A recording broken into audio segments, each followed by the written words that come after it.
آج ہم بات کریں گے رابعہ بصری کے بارے میں۔ رابعہ بصری کو دنیا سے گئے ہوئے 1200 سال ہو گئے ہیں۔ ان کا نام آج بھی زندہ ہے۔ بالکل خوبصورت نہیں تھی، آنج تھی، کسی بادشاہ کی بیوی تھی، نہ کسی سکندر کی بیوی، نہ بنو امیہ، نہ بنو آس کی ملکہ۔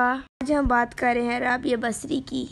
ان کی عادت یہ تھی، وہ روزانہ عشاء کی نماز کے بعد غسل کر کے کپڑے بدل کر اپنے خاوند سے پوچھتی، آپ کو میری ضرورت ہے؟ اگر وہ کہتے کوئی نہیں ہے تو وہ کہتی اجازت ہے، کہتے اجازت ہے۔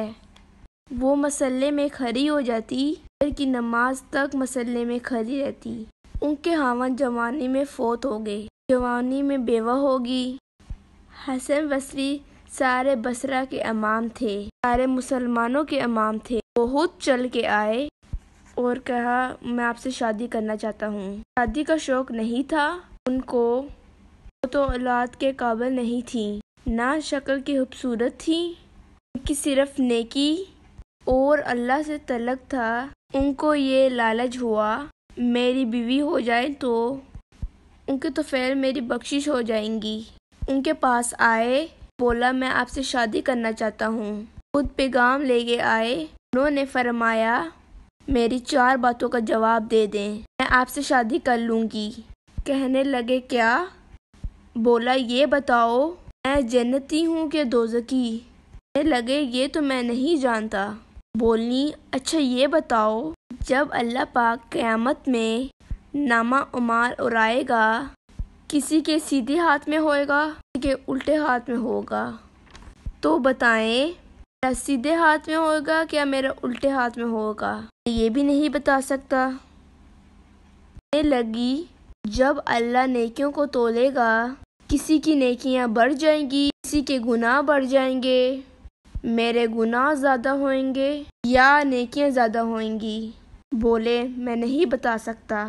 بولا اچھا یہ بتاؤ، لوگ پرصراط سے گزریں گے، کوئی پار ہو جائے گا، کوئی دوزخ میں گر جائے گا، میں دوزخ میں گر جاؤں گی کیا یہ بچ جاؤں گی؟ تو کہنے لگے میں یہ بھی نہیں بتا سکتا۔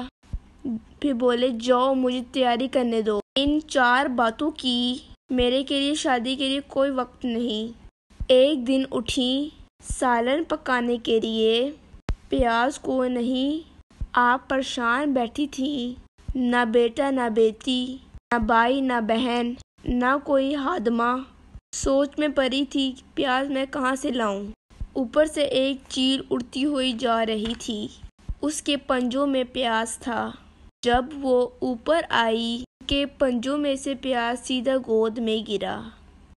کہا جو ہم سے دوستی لگاتے ہیں، ہم پرندوں کو بھی ان کے تابعدار بنا دیتے ہیں۔ ہاں، جو اللہ سے دوستی لگا لیتے ہیں، اللہ دنیا ان کے لیے سخر کر دیتا ہے، اللہ دنیا ان کے پاؤں میں ڈال دیتا ہے۔ جب ان کا انتقال ہوا، رات کا وقت تھا، انہوں نے وصیت کی جب میرا انتقال ہو، جس چادر میں میں نماز پڑھتی ہوں اسی چادر میں مجھے کفن پہنا دیا جائے۔ اگلی رات ان کی خادمہ نے ان کو خواب میں دیکھا، سبز لباس پہنا ہوا، حسن و جمال، چہرے میں چمک رہا۔ پوچھا آپ کے ساتھ کیا ہوا؟ بولی اللہ نے میرے سے بہت اچھا معاملہ کیا۔ خادمہ بولی آپ کی چادر کہاں گئی جو آپ کو کفن پہنائی تھی؟ اللہ نے وہ چادر اٹھا دی اور جنت کا کپڑا پہنا دیا۔ اس چادر کو اللہ نے سنبھال کر رکھ لیا ہے، قیامت کے دن اللہ میری نیکیوں کو تولے گا، چادر کو بھی میری نیکیوں ساتھ تولے گا۔ انہوں نے پوچھا منکر نکیر کا کیا ہوا؟ وہ آئے تھے؟ وہ بولی جی۔ منکر نکیر نے میرے سے پوچھا من ربکی، تیرا رب کون ہے؟ میں نے منکر نکیر کو کہا جس اللہ کو 40 سال نہیں بلایا، اس کو 4 ہاتھ زمین پہ آگے بھول جاؤں گی۔